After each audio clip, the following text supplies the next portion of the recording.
આવે ને તો અમારા વાળના છે ને પીછા થઈ ગયા. કારણ કે જુનાગઢમાં અત્યારે રવિવાર હોય ને ત્યાં 2 વ્હીલ લઈને જવાની મજા આવે. કારણ કે 4 વ્હીલ લઈને આવ્યા ને તો આપણે ટ્રાફિકમાં ફસાઈ જાય.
ફોટો પાડવો છે નહીં જરાય માંગો 20 આપે 30 દ્વારકાધીશ. વ્લોગ તમે ક્યારનો સ્ટાર્ટિંગ કરી દીધો હતો પણ બહારનો અવાજ બહુ બધો આવતો હતો એટલે પછી અમે વધારે કંઈ બોલી નહીં.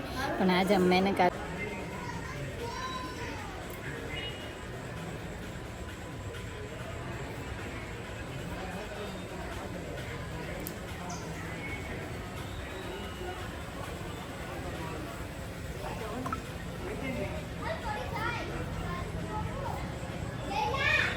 બેનકીઓ કુંડ કહેવાય, મૃગી કુંડ. એનું મહત્વ તને ખબર છે? થોડું ઘણું ખબર હોય, પછી આખું ન હોય ખબર હોય. જેમાં ફિશ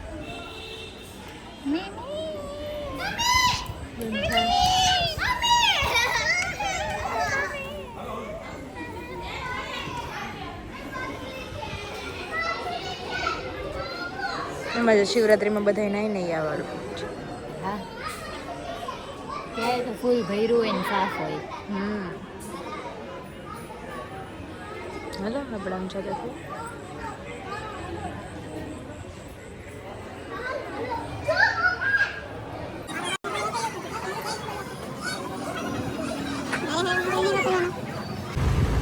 હવે પ્લેસ નંબર 2. તમે છે ને જે જુનાગઢના હોય અને અથવા તો જેને જુનાગઢની બહારના લોકોએ આ રસ્તો જોયો હોય તો કમેન્ટ કરજો કે આ રસ્તો કઈ તરફ જાય છે.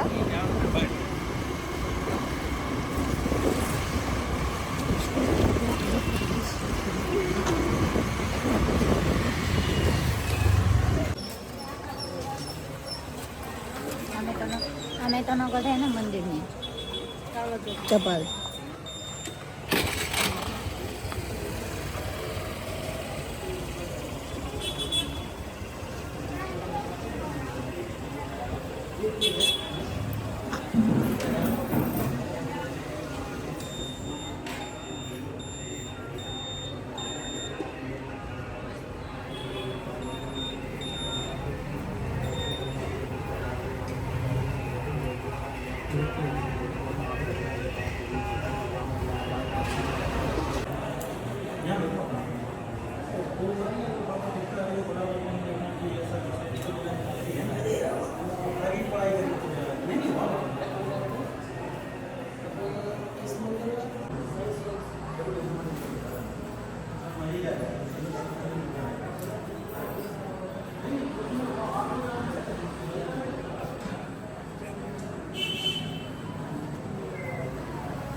અત્યારે અમે આવી ગયા છીએ લંબે હનુમાન અને અહીંયા છે ને દર શનિવારે છે ને બહુ મસ્તીની આરતીને એવું બધું થતું હોય છે, બહુ ટ્રાફિક હોય છે. એટલે હું એવું નથી માનતી કે જ્યારે કોઈ ભગવાનનો વાર હોય ત્યારે જ ભગવાનને યાદ કરવા જોઈએ.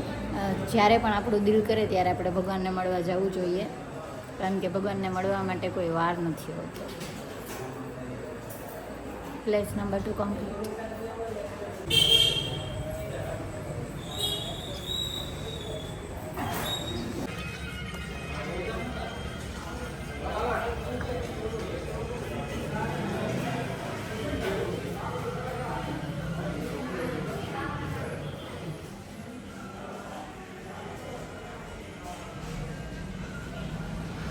ગઈ આ ત્રીજી જગ્યા છે અમારી, અને છે ને 11 મુખી હનુમાનજીનું મંદિર છે.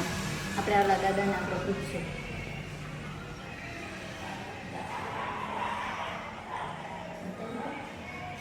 બતાવો.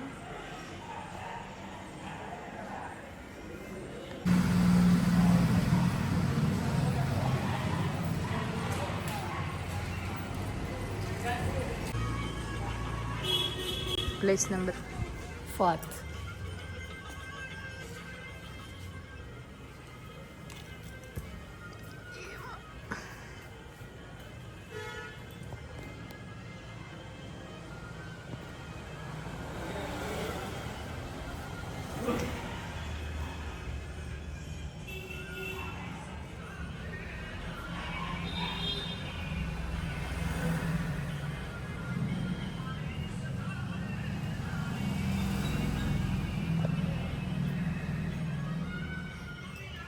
રામ લખન જાનકી જય બોલો હનુમાન કી. રામજીનું મંદિર છે અને આપણી આ ચોથી પ્લેસ છે એ કમ્પ્લીટ છે. અને આ જગ્યા બહુ ઓછા લોકોએ જોઈ હશે. લંબે હનુમાન જાવ એટલે તમને છે ને રસ્તામાં જ પડે છે અને વાઇબ્રેશન બહુ સારા છે અને મૂર્તિ તો બહુ અદ્ભુત છે.